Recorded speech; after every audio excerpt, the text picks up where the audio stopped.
नमस्कार साथियों। आज मैं डॉक्टर गीता छिब्बर आपको भारत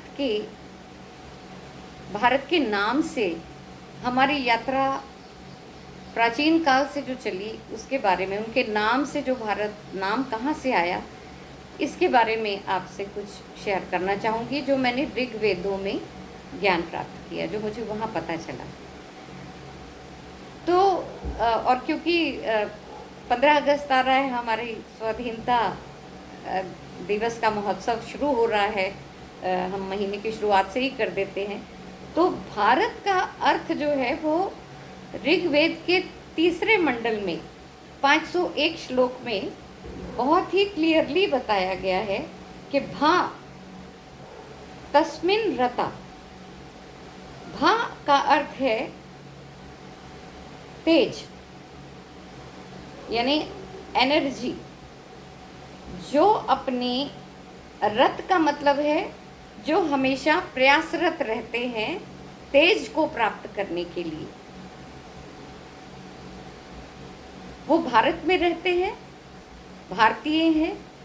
इसी नाम के ऊपर भारत नाम पड़ा हमारे देश का। फिर आगे कहते हैं, इसीलिए वह आर्य अर्थात श्रेष्ठ कहलाते थे।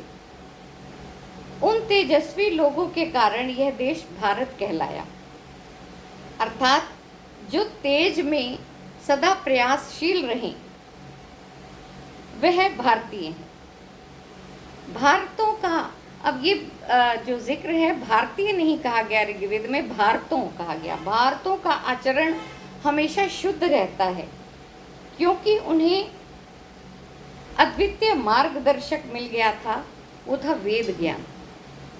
इदम ब्रह्म भारतम जन रक्षति, यह वेद ज्ञान, ये श्लोक है 497, तृतीय मंडल, और इसके ऋषि हैं ऋषि विश्वामित्र। यह वेद ज्ञान भारतों की रक्षा करता है, यह आर्यों की अमूल्य निधि है।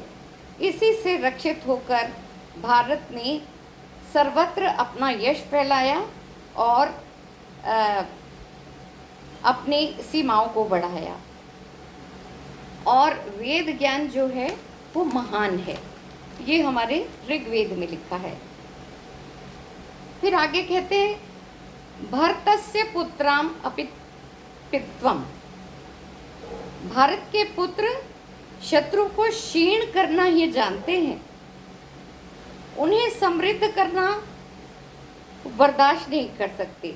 वे अपने धनुष के बल को सर्वत्र प्रकट करते हैं।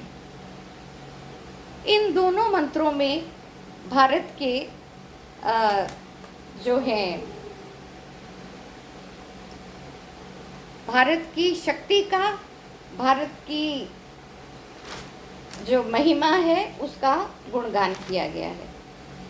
फिर उसके बाद कहते हैं 207 श्लोक में, मातृभूमि अमुया मात्रम पत्वे माँ का, कार्य की हमारे कर्मों की प्रवृत्ति ऐसी होनी चाहिए कि जिसमें हमारी मातृभूमि की कभी भी अवनति ना हो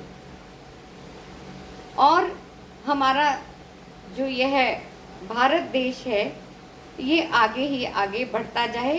अहम आर्यम भूमि अददा। अब इसमें ये आर्य कौन थे वो एक अलग सब्जेक्ट है, उस पर हम बाद में चर्चा करेंगे।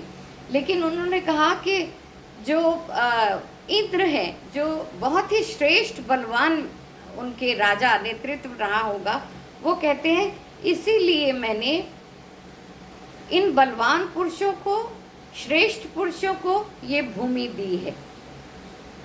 तो ये था भारत के बारे में ऋग्वेद में जो हमें बताया गया है। यानी ये उस समय का ऋग्वेद एक बहुत प्राचीनतम लिखित स्रोत है हमारे इतिहास का, इसलिए मुझे इसको बताने में, शेयर करने में आपको बहुत अच्छा लगा। Thank you.